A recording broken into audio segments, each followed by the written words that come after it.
Hello,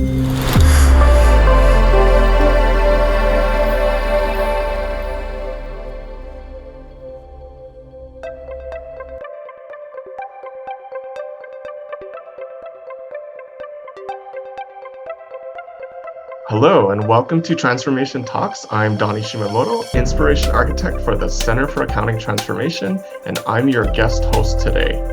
During these episodes, Bill Penzak normally would visit with a spectrum of firm practitioners who are successfully navigating changes within their firms and are real-life examples of transformation in the accounting profession. Today with me is James Ross, the Corporate Social Responsibility Executive at Buzzacott, an accounting firm based in London and a member of the Prime Global Firm Association. Welcome to the show, James. Hi, Donny. Thanks for having me. Nice to speak to you today. It's a pleasure to have you, and I'm really glad that you were willing to do this podcast with me because I think you hold a very unique position at the firm that you work with. And actually, after we did our prep call, I was thinking, I actually hope that this is a position we're going to see more often and not have this unique as our profession goes through this transformation. So can you share with our listeners some of the background on your firm and your position there? Yeah, absolutely. So I've been with Buzzacott for about 5.5 years now. And I started in an admin role and worked to support some of our specific initiatives around philanthropy and volunteering. And probably about 2.5, coming on 3 years ago, I spoke with some of our sort of senior team and discussed how I would like to develop the program somewhat within the organization. And the reason for that is we've grown considerably over the last 5 years, and we're reaching, I believe in September this year, we'll be at about 550 team members. Wow. And we offer services such as audit, tax, VAT, and a whole spectrum, corporate clients and individual clients and expat. So we've got a wide range of specialisms across the organization. And this role specifically is to work across teams, working alongside some of our professional support teams as well, to embed an ESG agenda, embed CSR into all that we do as an organization. And we're very much on the journey with that. I would never say that any organization can complete that, but we're really trying to take steps to do more and be better as an organization moving forward. I like that. You know, I often feel like the firms were like the cobbler's children's problem, right? That we always tell our clients, oh, you need to do all this stuff, but we don't do it ourselves. And so Sure. Having someone dedicated to this, I think, again, it's fairly unique that we see that. How did you get started in this role? Actually, before I ask that, I just remembered you said quite a bit of growth, and you guys are at 500. Can you quantify what that quite a bit of growth is? Like, what was that change, or what was that growth? So I think when I started, I think we were probably around 300 or so, and so in the space of about 5 years, we're coming towards doubling in size, say 40% growth in terms of our team members, and reflected in that is growth in our organization in terms of our profit margins and things as well. So we've seen a growth in clients, we've seen a growth in team, and as an organization, we were moving up. Basically, we've gone from being one of the smaller mid-sized firms to one of the larger, and I think we're in the top 20 accounting firms in the UK now. Wow, that's really interesting. And then how much of that is merger acquisition versus organic growth? Do you know? Not a question for me, unfortunately. Okay, it's all right. It's all right. There's one to snip out there. But I think still, I think that's a good story that you're sharing, which is it's the move from a mid-sized firm up into a large firm and one of the top firms in your country. Absolutely, and I think with that, we want to ensure that, I think, as you mentioned, we want to, kind of slightly cheesy phrase perhaps, we want to walk the walk before we talk the talk. We don't want to necessarily be delivering to clients something or an expectation that we're not actually able to do ourselves. And I think it's just about being really honest about where you are in that process, and continuing to take the next steps to improve more widely across the organization. Well, in your positions, you're not an accountant, right? And you said you started in the admin area, which and typically I think when people think of these like CSR, it's people, so they go, oh, that's HR. What's your background, and why are you in this job? Can I just take any admin and have them do this? I mean, I think that's going to be the reaction when people say, oh, he's from admin, I can just assign it to an admin person, right? My office manager or somebody. Sure. I think that I could see why people might think in that way, but to give some sort of context and perspective, I was very specifically taken on to do admin in this area within the organization. And I would say that people with a passion and an interest in this area, that's the great starting point. And you want to sort of leverage any individual within the organization that is interested in philanthropy, volunteering, social mobility, environmental causes, DEI. Anyone in the organization can contribute to that. But to give a bit of context to my background, I started in the charity sector. I worked in the charity sector for about 7 years or so, in a fundraising organization, and then on a volunteer management capacity. So I had a real insight into the third sector and the charitable world. And from those experiences, I suppose I wasn't fully aware of what corporate social responsibility was. But as I became more aware of that, I could see how my skill set could be well utilized in a corporate environment. So that was at the point in which I thought, I want to pursue a career in that level and use some of my skills, certainly philanthropically and in volunteer management, which is how I entered the organization. But at the point of entry, I had actually just started on a master's degree program specifically focused on corporate responsibility and sustainability at the University of London, Birkbeck College, with the view to sort of level up my skills, knowledge, and understanding, and also to give me the breadth of understanding of the business environment that I hadn't necessarily been exposed to. So it is actually a master's degree that sits within the business school, and everything from corporate governance to PR was covered in that.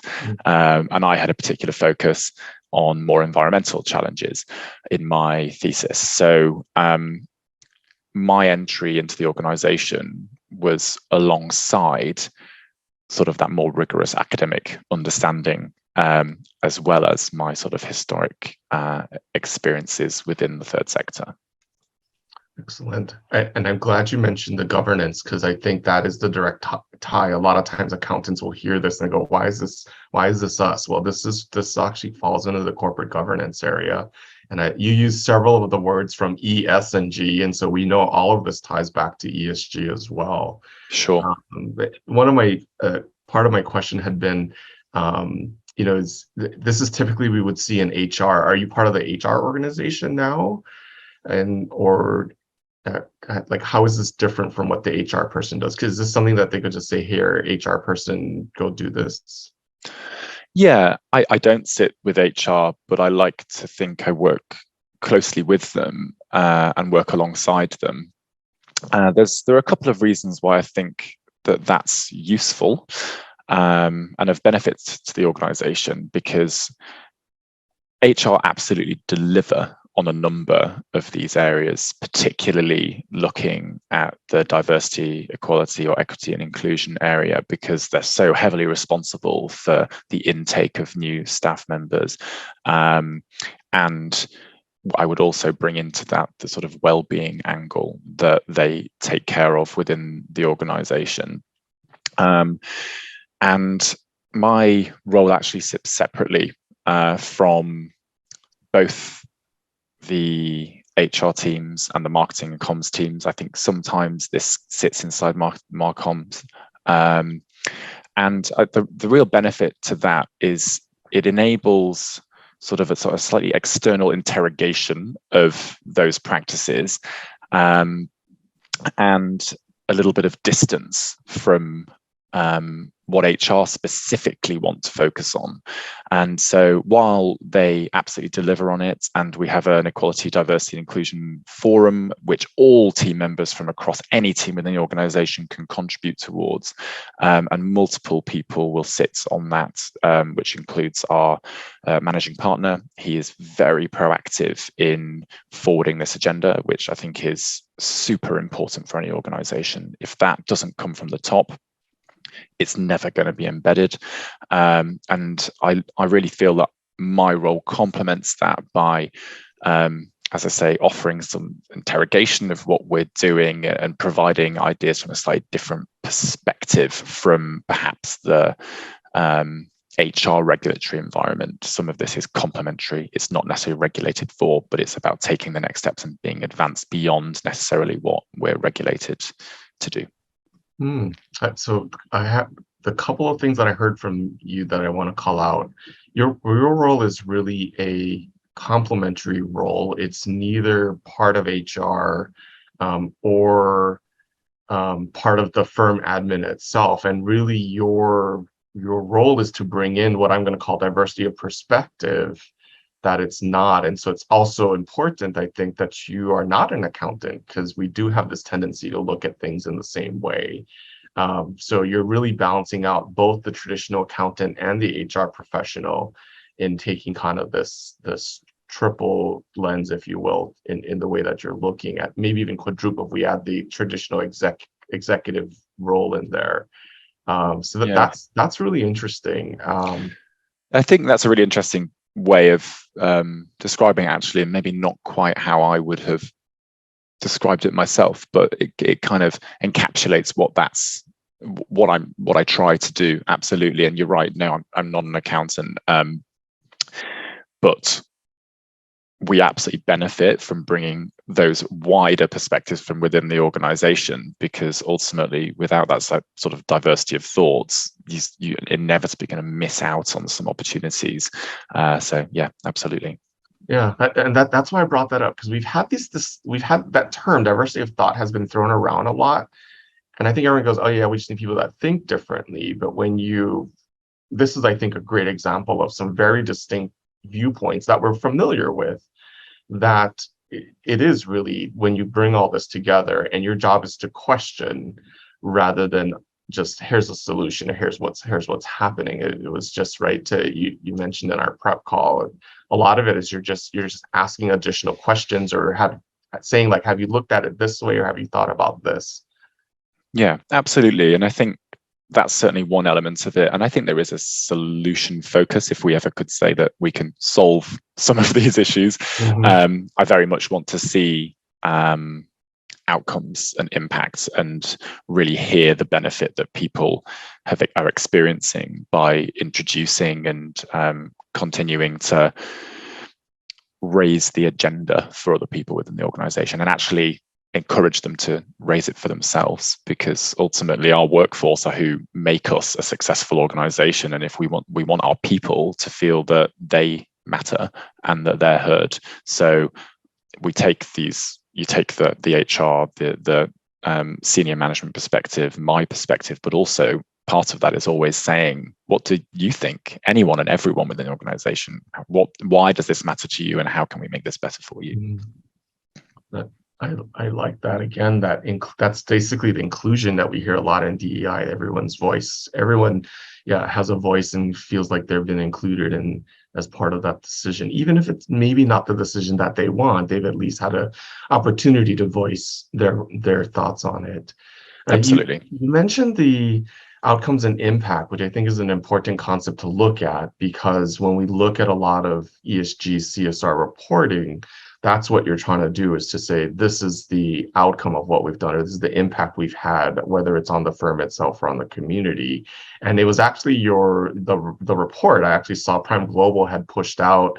Hey, here's a great example that the firm had shared this report. And so can you tell us a little bit more about that report, what is conveyed, and why you publish it?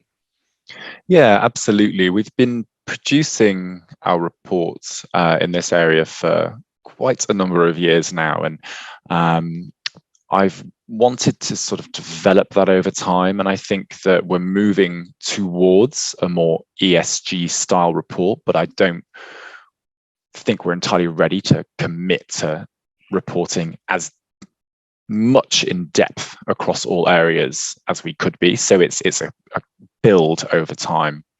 And within that report, we really do focus on the S part of ESG, and we have a particular focus on our people, our community, and the environment. And that's how it's currently presented. And our people is very much looking at what we do and how we support the people that work within the organization, and that is absolutely around equality, diversity, inclusion, and it's very much looking at the well-being initiatives that we introduce as well. And what we're beginning to report in more detail is the makeup of our organization. Without that data and without the understanding of who we are, it's very difficult to make a tangible impact to seek the underrepresented people within the organizations, and we want to communicate that as transparently as possible. And then our more external view, looking at the community, we've got a really long-standing community program. We've had a charitable fund that we support other organizations through. A percentage of the firm's profits from the partners is put towards that fund, and it's been next year, 2023, it will be the 20th anniversary. And that's sort of the heart of what we do philanthropically and through volunteering. And it's a way to fix some of our CSR initiatives to that fund. It gives people an opportunity to match their donations. So we're giving more specifically to causes that are relevant to and mean something to the people across all of our teams. And we also, our trustees will receive applications from charities, and we research organizations that we want to support much more locally to the community that we work within. And then environmentally, that's where we're placing a lot more focus at the moment on developing our understanding and getting a bit more rigorous data collection, so that hopefully as we move forward, we'll be able to fully understand our environmental impacts and actually see where we can make changes that will reduce our carbon footprint moving in the future. Mm. I noticed that on the website that you guys also have a gender pay gap report and a diversity and inclusion report. Can you tell me more about those two? And I think you also just said that there were, I think some of these, I'm trying to remember now when I looked at it, these are actually simpler as well, aren't they? Sorry, what do you mean? These were kind of simpler to, not as complex as like a full CSR report. Sure. Sorry. Yeah. So with the gender pay gap reporting, it's actually a requirement that we have got to file this report annually, and that's been since 2017. Any organization with a headcount over 250 needs to provide data on gender pay gap reporting within the organization. So that's something we've done since then, and I think it's a really valuable report for us to continually understand at one snapshot in time. This is collected from a date, and to ensure that we see trends as they change over time, help us to understand why that might be. Has there been a particular influx, or has there been more members of staff leaving at any given time? And so, yeah, it is a requirement, but it's really useful for us to sort of see, particularly, I think, when we talk about diversity and equality within the workplace, the gender issue has long been something that has needed to be addressed, certainly at a senior level. So that's particularly why we report on that, and that is something that the HR team lead on. And then our diversity reporting is supposed to complement, I think, what we're doing alongside the CSR reports, but maybe more specific, just looking at that particular area. Excellent. One of my takeaways from what you were just sharing on all three reports is really that like firms don't have to get all the way to ESG. There are other things, smaller things, scopes, maybe easy. And like you said, the CSR is a little, I don't want to say it's easy, but it's easier to be able to do something like that. So I think that's because a lot of times I think people look at it and they go, man, it's this big thing and we're never going to do that. But there's graduated steps that they could probably take towards those. Absolutely.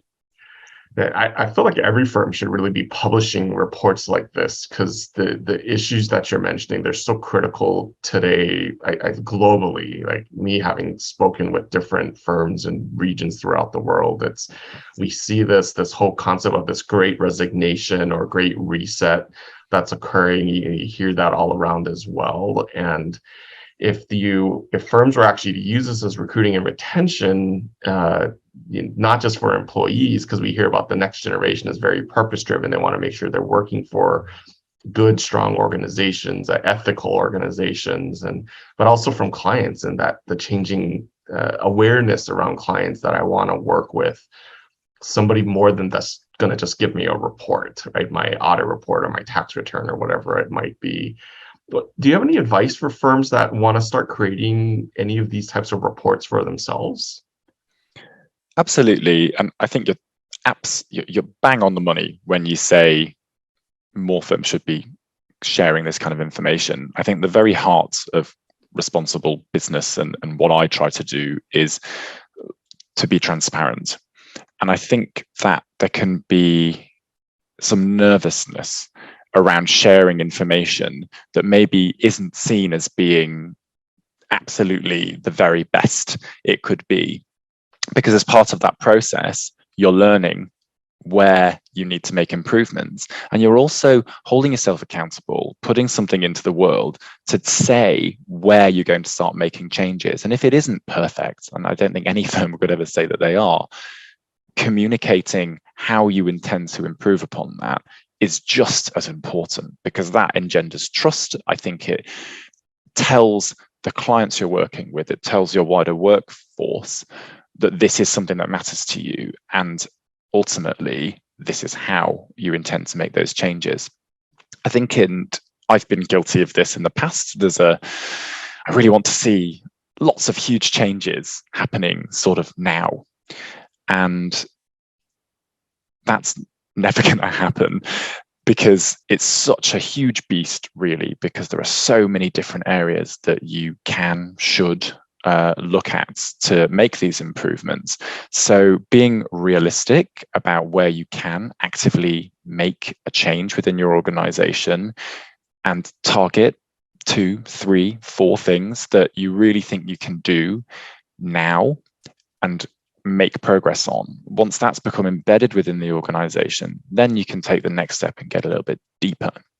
I also think one of the most significant factors in all of this is, while corporate responsibility is absolutely seen as being a differentiator between organizations and giving a competitive advantage, we do not achieve this alone.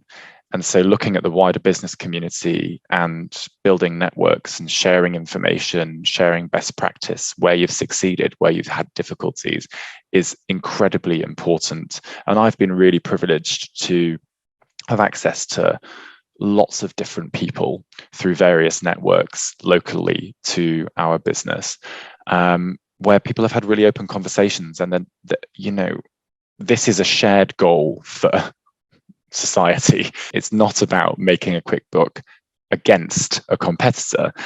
It's absolutely about sharing and moving this forward together.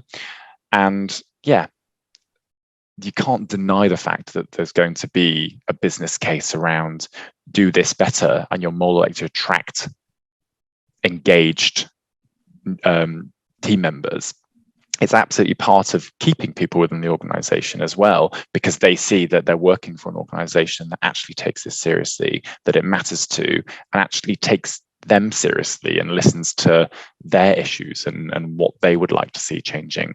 And we, like probably all organizations right now, need to keep doing that, listening to our team members and working with external parties to improve the experience of being employed by Buzzacott, and ultimately do better for the community, do better for our people, and make better environmental changes as well.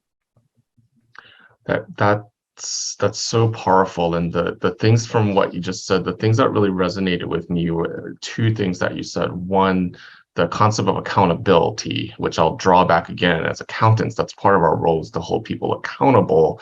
And it's tied to this: what gets measured gets managed, right? Or you can't manage what you're not measuring. And so the importance of even getting a baseline measurement: where are we? And maybe you decide, I'm not going to publish this yet, but we're going to do things, having that, materializing the number, and now being able to track it and figure out what you're doing, even if at first internally, hopefully eventually getting to that external. The external reporting, I think, again draws this concept back to us as a profession. This is why there's audits, the whole trend around the audit and sustainability that's coming around, because people want to be able to trust. That was the second concept that you said, I think is super important, is this is a part of creating trust between not just the employer and the employee, but also the firm and or an organization and the broader community that you're a part of. And to Absolutely. shows that whole commitment, like you said, that we are committed to this. And it's also, well, we may not be doing that great, but this is what we're doing to make change or try and enact change to move forward. So I think it's super powerful, a lot of what you said, and why the profession needs to be involved, and specifically firms need to take a look at this. Great. Yeah, I absolutely agree.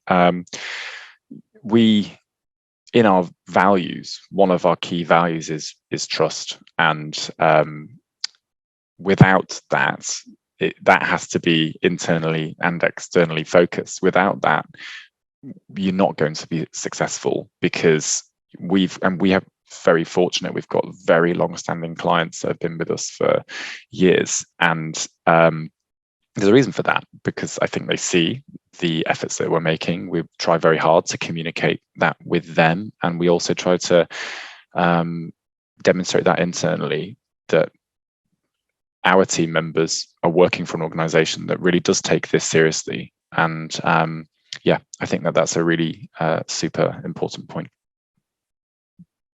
Well, I really want to thank you again for taking the time to help us understand this whole. We ended up talking a lot about ESG, even though that wasn't our original intent.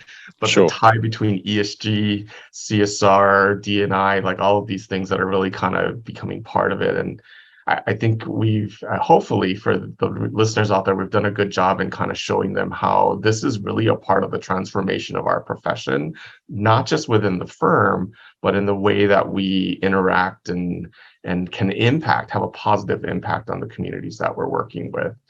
If people have questions for you, how can they contact you? Or are you open to them kind of contacting you to learn more about what you've done or what Buzzacott's doing? Absolutely. So I suppose a great place is on LinkedIn.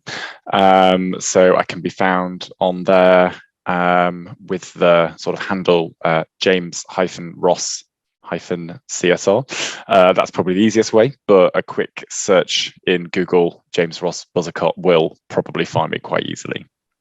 Excellent. And for anyone that wants to reach me, I'm at Donny ITK. That's my handle on pretty much all the social media. Or you can reach me at DonnyS@improvetheworld.net. That's Donny with a Y. Donny S at hq.improvetheworld.net. This has been really great, James. I thank you for joining me for this edition of Transformation Talks, and for sharing Buzzacott's story of transformation success and growth, along with your own transformation journey. If anyone would like to learn more about how you can enable this type of transformation in your firm, I encourage you to visit us at the Center for Accounting Transformation website. It's www.improvetheworld.net. The Center for Accounting Transformation provides business professionals with a network for utilizing innovations like the ones we've talked about that are ready for adoption, the training and resources necessary to apply those innovations, and an opportunity to engage the talent and community needed to further pursue innovative accounting practices that drive responsible and mindful business decisions. Find us again on the web at www.improvetheworld.net. And if you're interested in sharing your own transformation stories, please contact us through the website. Thank you again for joining us, and we'll see you on the next Transformation Talks.